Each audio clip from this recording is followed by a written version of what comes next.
ओम श्री परमात्मा ने नमः। मैं प्रोफेसर हरिहृदय अवस्थी अपने पूज्य गुरुजी पंडित भगवत शरण शुक्ल, जो वेदों के, पुराणों के और गीता के प्रकांड पंडित हैं और काशी हिंदू विश्वविद्यालय में व्याकरण विभाग के विभागाध्यक्ष भी रहे हैं। और वो हमारे चैनल के माध्यम से आप सभी सब्सक्राइबर्स, व्यूअर्स को गीता का असली ज्ञान जो जीवन में उतारना चाहिए, उससे संबंधित उपदेश या उनकी व्याख्या कर रहे हैं, जिससे हम सभी को लाभ मिल रहा है। इस बीच बनारस में बाढ़ आने के कारण और कुछ अन्य विपत्तियों के कारण कुछ दिन तक रिकॉर्डिंग नहीं हो सकी। आज पुनः हम लोग चालू कर रहे हैं। 7वां अध्याय है और उसका 14 और 15वां श्लोक है, जिसके अंदर बात है कि भगवान की माया से कैसे पार हुआ जा सकता है। क्योंकि ये कहा गया है कि ये जो भगवान की माया है, सभी उसमें फंस जाते हैं। तो भगवान की माया से कैसे पार हुआ जा सकता है, उसका विश्लेषण गुरुजी करेंगे। कृष्णाय वासुदेवाय हरे परमात्मने प्रणतक्लेशनाशाय गोविंदाय नमो नमः। इस चैनल से संबद्ध सभी विद्वद्गण, सभी जिज्ञासु छात्रगण एवं सभी सज्जन वृंद और इस चैनल के संस्थापक एवं प्रबंधक आचार्य हरिहृदय अवस्थी जी, गीता के जितने भी प्रकरण हैं, अध्याय हैं, श्लोक हैं, उनमें प्रत्येक में ऐसे उत्तम विचारों का समावेश है कि अगर एक भी श्लोक का पूर्ण रूप से अगर हृदयंगम किया जाए तो पूरा जीवन एक उदात्त स्वरूप को प्राप्त कर सकता है। आज के ये 2 श्लोक हैं 7वें अध्याय के, जिन पर चर्चा होनी है, 14वां और 15वां। 14वां श्लोक जो है, दैवी हेषा गुणमयी मम माया दुरत्यया मामेव ये प्रपद्यन्ते माया मेतां तरन्ति। संपूर्ण जितना संसार है वो भगवान की जो अप्रतिम शक्ति स्वरूपा माया है, उससे आबद्ध होकर के ही अपने प्रत्येक क्रियाकलापों को कर रहा है। कभी वो सुख की स्थिति में होता है, कभी दुख की स्थिति में होता है, कभी अनेक प्रकार की विपत्तियां उसको घेरती हैं तो अनेक प्रकार के सुख और संपत्तियां भी उसके समीप में आती हैं। कभी वो प्रसन्न होता है तो कभी दुखी होता है, कभी सामान्य स्थिति में रहता है। तो इन सब परिस्थितियों में जो व्यक्ति का स्वरूप है, जो उसके व्यवहार है, उसका मुख्य कारण कौन है? तो भगवान की माया। दैवी हेषा गुणमयी, गुणमयी कहा गया। गुणमयी क्यों कहा गया? वो सत्व रज तम, इन तीनों गुणों से युक्त है, त्रिगुणात्मिका है, जिसको हम लोग प्रकृति भी कहते हैं। और ये क्या है? दैवी है। दैवी का मतलब क्या है? इस लोक से उसका कोई संबंध नहीं है, वो लोकोत्तर स्वरूप उसका है, इसलिए दैवी है।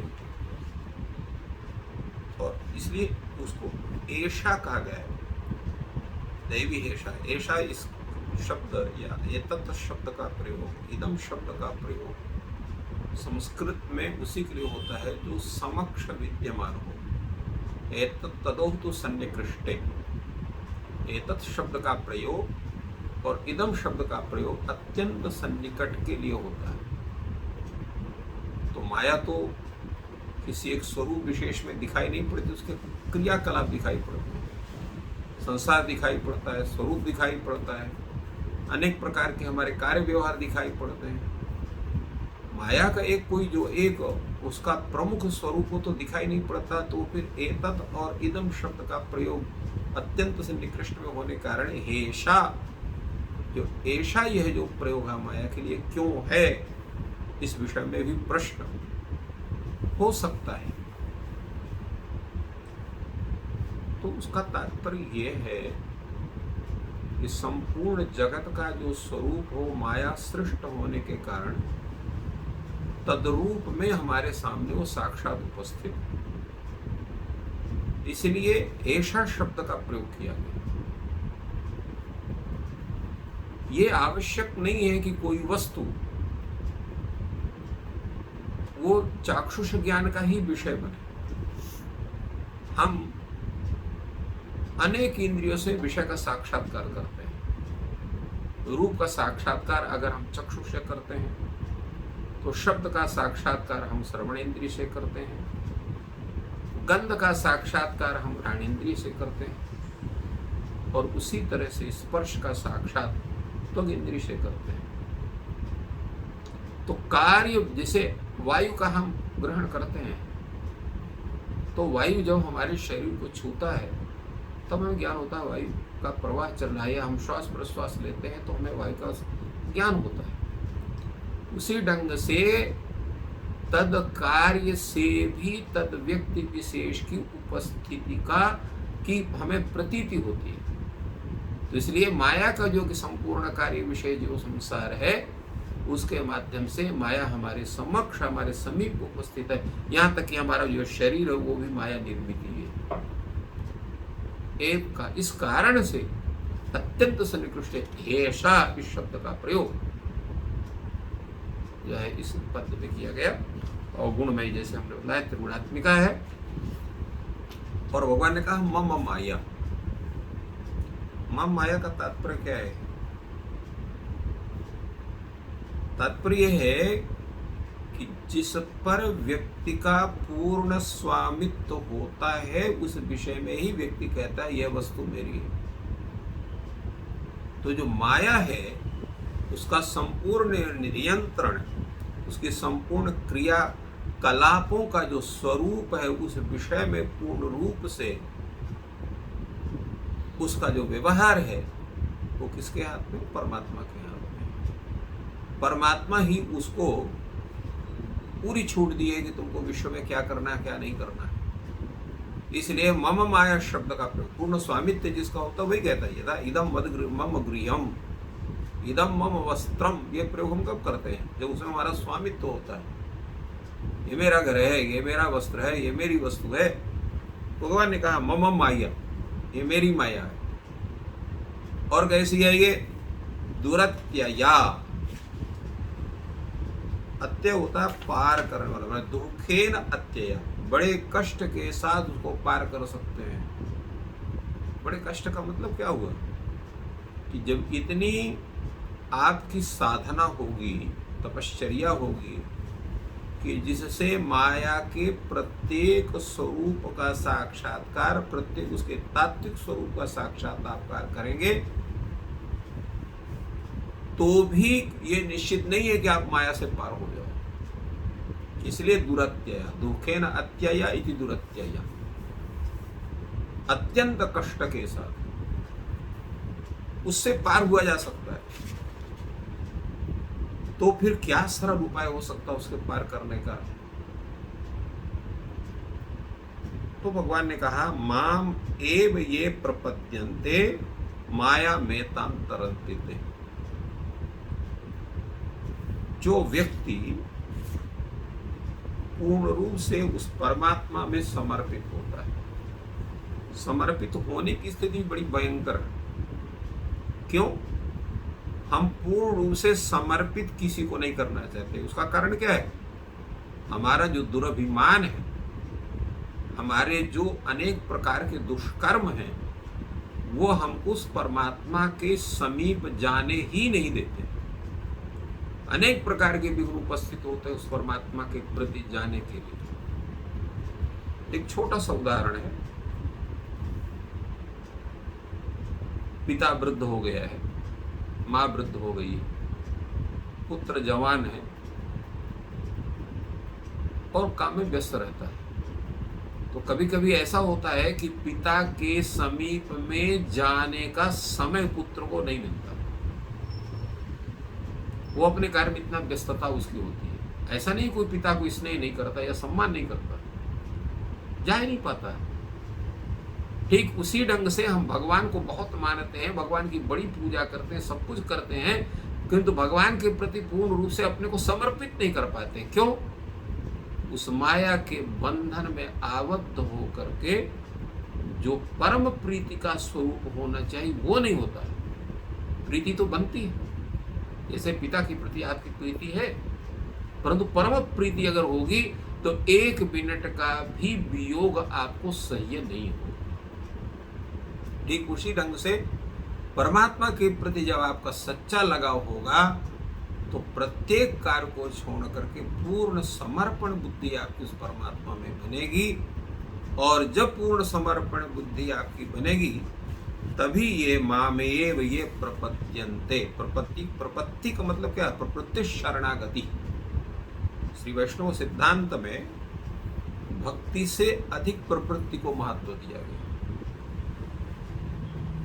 जैसे एक छोटा सा नन्हा सा बालक है जो अभी 4-6 महीने तक का ही है, उससे बड़ा नहीं है, वो संपूर्ण क्रियाओं के लिए अपने माँ पर निर्भर होता है। और माँ से अतिरिक्त यद्यपि अनेक संबंधी उस घर में विद्यमान होते हैं, किंतु माँ को ही वो सब कुछ समझता है।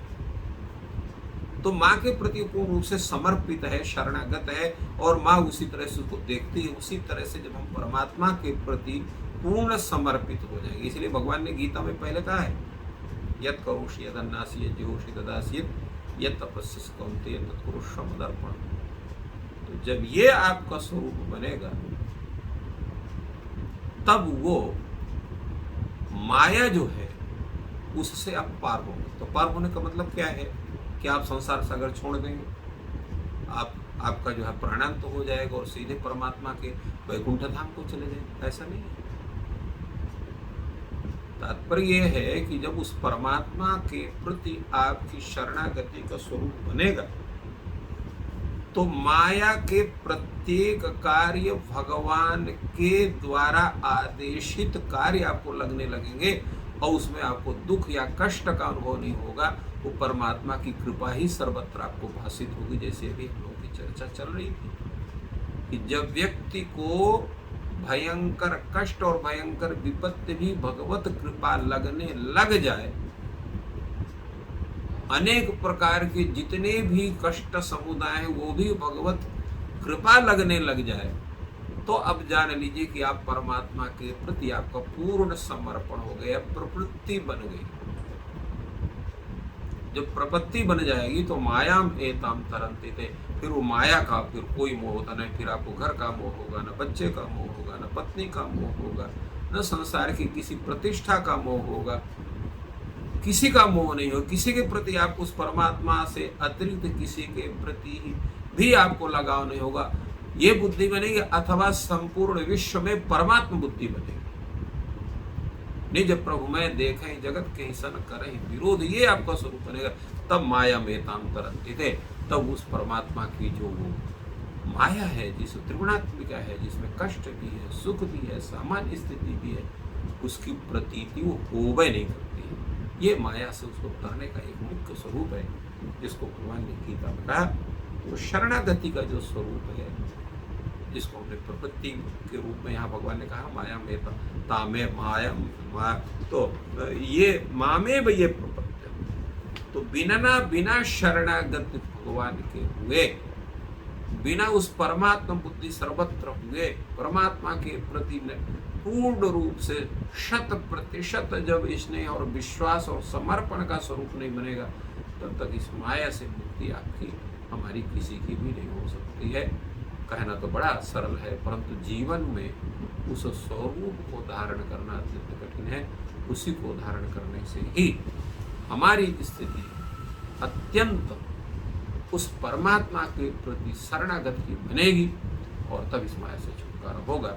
यह इस श्लोक का ये पूर्ण भाव है, जिसमें भगवान ने गीता में हम सभी को माया से डरने का एक सूक्ष्म और सरल तो उसको हम नहीं कह सकते हैं, परंतु सूक्ष्म और स्पष्ट शब्दों से एक उपाय हमारे सामने भगवान रखा। अब ये हम लोगों की इच्छा है कि हम इस माया में और फंसना चाहते हैं, तो उसमें भगवान के प्रति समर्पित होकर के इस माया से तरने चाहते हैं। इन भावों को भगवान ने यहाँ पर कहा।